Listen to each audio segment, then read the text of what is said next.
Ibizo lesibongo? Mina ngu-Charity Sibanda. Lilapha ngobani? Ngo-Gideon Sibanda. Ubhubhe nini? 2018 March. Selifakelwe i-tombstone? Sengafakelwa i-tombstone.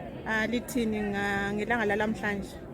Ngelanga lamhlanje hayi ngizwa sibili sikhuthazwa, ngithabile ngokubona uMinister ebuya lami ezengikhulumisa khonapha ethuneni likaMoyi. Yini okunye belithanda ukutsho?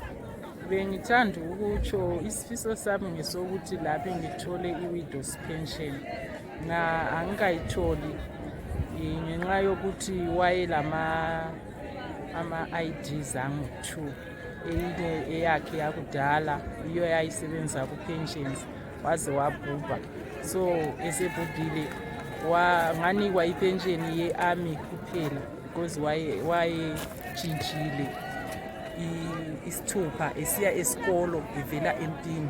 So la khathesi indaba yangikhona iyakhathaza, ngake ngaya amahofisi wonke balokhu angazi ukuthi kuhamba njani because at the end ngake ngaya eHarare e-pensions office, bathi bona sebedingile babona ukuthi uMoyi izithupha zonke lezi ngumuntu oyedwa, but osokwehlula ukuthi abaphanje nje imali yangikhona siyithole.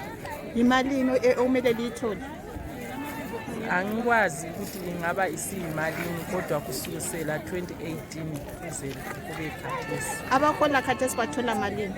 Abahola khathesi angazi ukuthi baholwa ngamarenki, ngingazi, abanye bathi bahola 100, abanye bathi 150, abanye bathi 250. So angikwazi ukuthi irenki yomkami iyabe eseyihola malini.